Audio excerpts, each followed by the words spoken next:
research lab in Sector B has finished gathering data. Ashley, all of the research stations have finished their quantum scans of the Great Tree structure. You can proceed with the analysis. Interesting. This organism has a very complex, multi-layered structure that goes deep underground. The part that's visible above ground is primarily responsible for reproduction, which is very similar to Earth-based mushrooms. So, what is the interesting part? The fruit body, which we've dubbed the mushroom tree, is close to 100 meters tall. If the underground body of this fungus holds proportions similar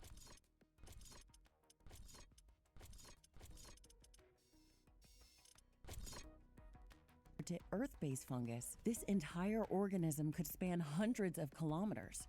Who knows, maybe it's underlying all of this swamp. That is a bold theory, but even if it is true, it still does not mean that this fungus is a threat to our mission on Galatea 37. Wait, there's more. The pollen cloud that reached our base was emitted by this huge fungal species. But the larger spores that were spreading the infectious growth came from a different species. Our data shows that the invasive spores share DNA with the parasites that are crawling all over this tree. That sounds like a typical parasitic relationship, which is quite common in nature. Maybe, but not on this scale. These parasites have almost completely taken over this great mushroom tree. That huge spore cloud was just a manifestation of the problems to come. Imagine what could happen if a few hundred square kilometers big organisms started to multiply in an uncontrolled manner. I think that this ecosystem is on the verge of collapsing and that we should try to bring it back to balance. I am still not convinced, Ashley, but you are the boss here. What would you like to do next? First, we should stop these parasites from multiplying any further. I don't want to use brute force against them. That could damage the organism and wouldn't be very effective.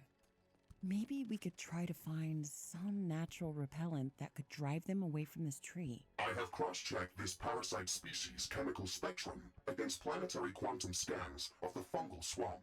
This species appears to be commonly present in smaller populations throughout the entire biome. However, there are a few areas that are free of it. Good thinking, Mr. Riggs. We have to check what is so repulsive in these places. I concur, Ashley. I have marked one of these areas on the planetary scanner interface. We can go there as soon as you're ready.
Rift jump successful. Oh my, Ashley. The atmosphere is intense in this area. What? What do you mean? The smell. It's overwhelming my sensors. You are so lucky to be inside of me. What? What does it smell like? It smells like Freshly baked cinnamon buns with garlic and vinegar sauce. But much, much more intense than you could ever expect. Oh, that doesn't sound so bad. At least we know what those parasites are afraid of.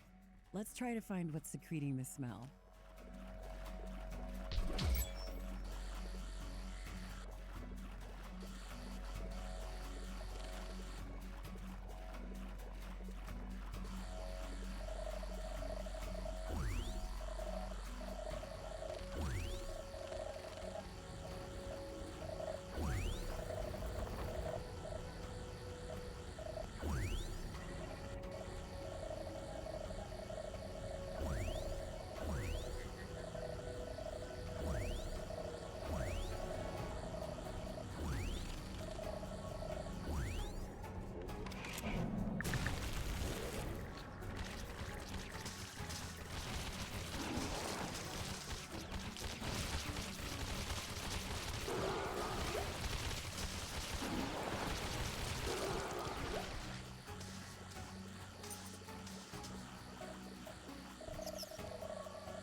That plant looks interesting.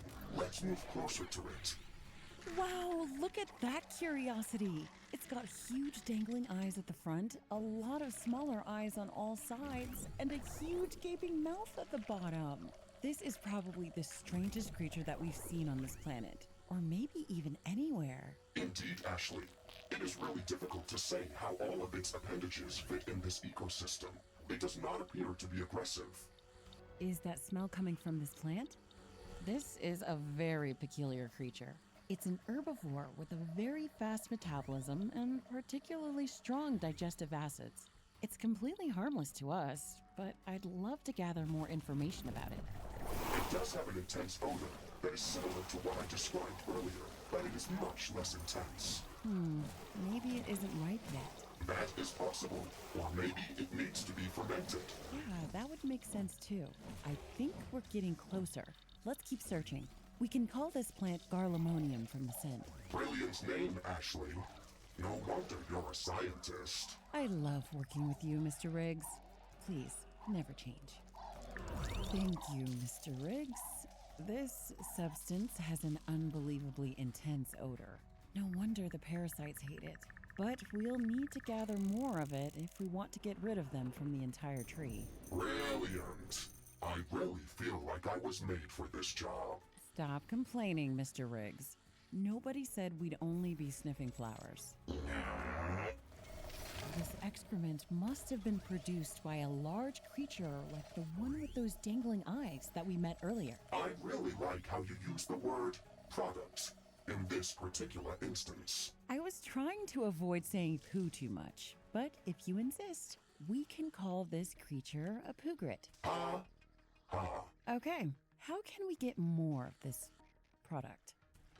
Ashley, we can grab one of those Garlemonian fruits with the gravity modulator and toss it to a poogret. It should try to eat it if it's close enough.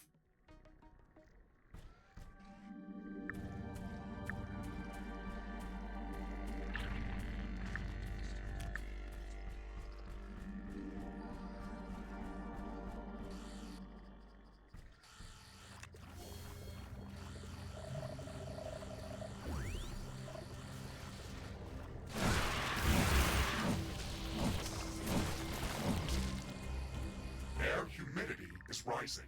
It's going to rain in a moment.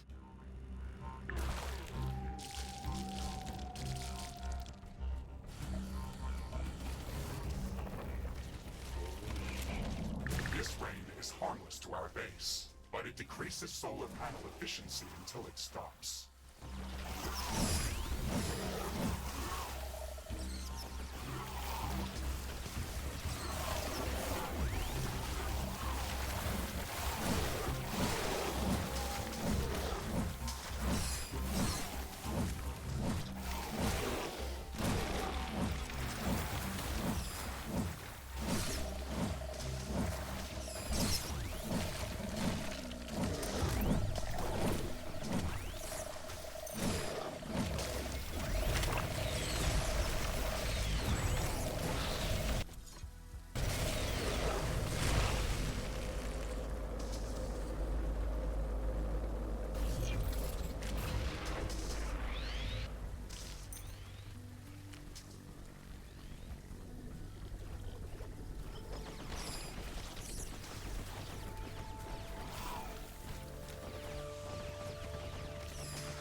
Okay, the Pugrit noticed the Garlemonian fruit.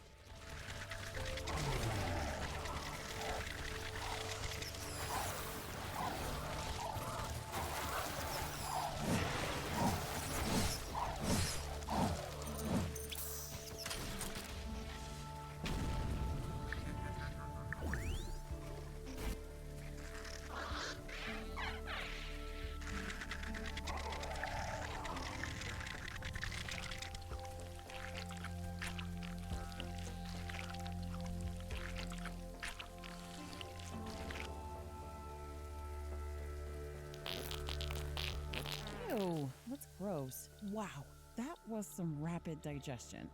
Bring out your drilling arm, Mr. Riggs. We've got science to do. Okay, I think we need to collect a few more piles of the product, and we should be good.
Monsoon winds are blowing from the sea. Heavy rain is expected.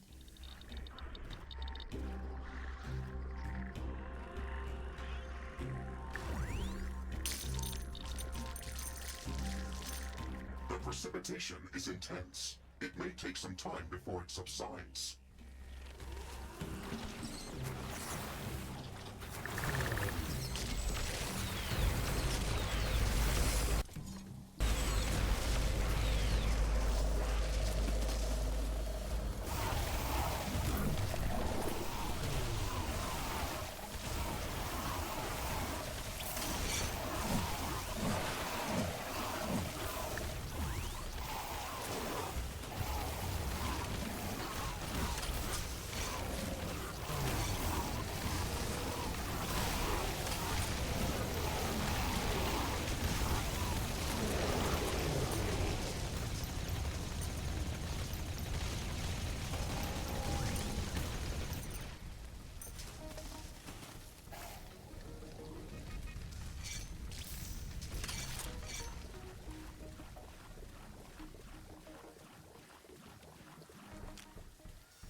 hard weather is over.